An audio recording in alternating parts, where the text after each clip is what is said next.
The rise of AI has been largely driven by one tool in AI called machine learning. The most commonly used type of machine learning is a type of AI that learns A to B or input to output mappings. This is called supervised learning. Let's see some examples to understand better. If the input A is an email and the output B is to determine whether the email is a spam or not, which could be denoted by 0 or 1, 0 for not a spam and 1 for a spam, then this is the core piece of AI that is used to build a spam filter. Or if the input is an audio clip and the AI's job is to output the text transcript, then this is speech recognition. More examples are like, if you want to input English and have it output a different language like Chinese, Spanish or something else, then this is machine translation.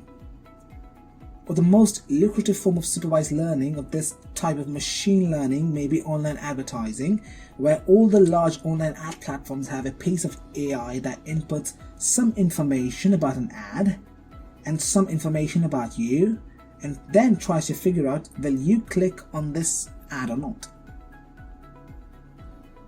By showing you the ads you're most likely to click on, this turns out to be very lucrative.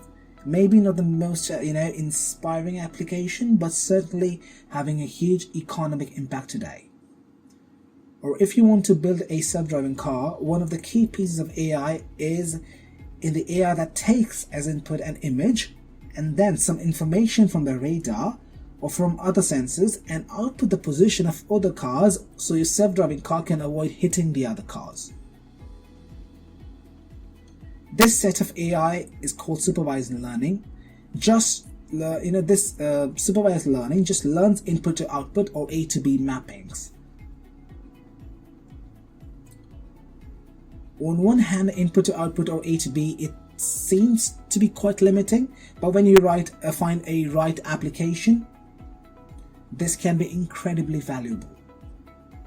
Now, the idea of supervised learning has been around for many decades, but it's really taken off in the last few years. Now, let me explain supervised learning in a more academic way. So, I'll take an example. Let's say you want to predict housing prices. Here on the horizontal axis, the size of different houses in square feet, and on the vertical axis, the price of different houses in thousands of dollars is given.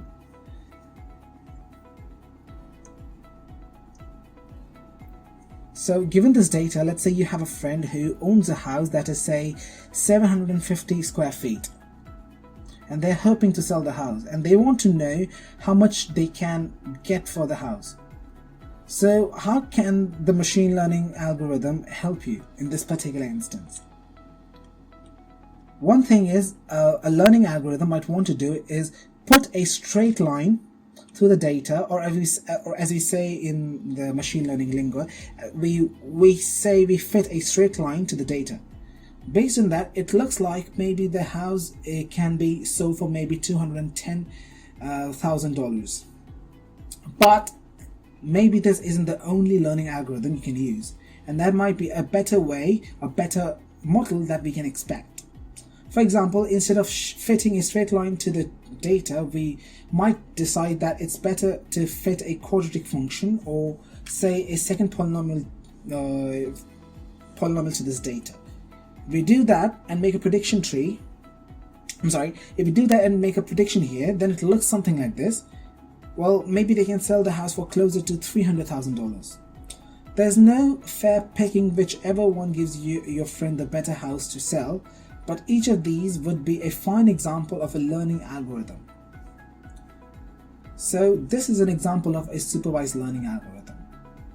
The term supervised learning refers to the fact that we gave the algorithm a data set in which the so-called right answers were given. That is, we gave it a data set of houses in which for every example in this data set, we told it what the correct price was. So what was the actual price that particular house was sold for, and the task of the algorithm was to just produce more of these right answers, such as for this new house that your friend may be trying to sell. To define a bit more terminology, this is called a regression problem.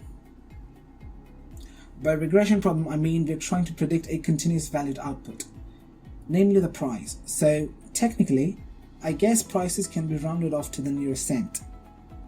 So maybe prices are actually a discrete value, but usually we think of the price as a house as a real number, as a scalar value, as a continuous value number, and the term regression refers to the fact that we're trying to predict the sort of continuous value attribute.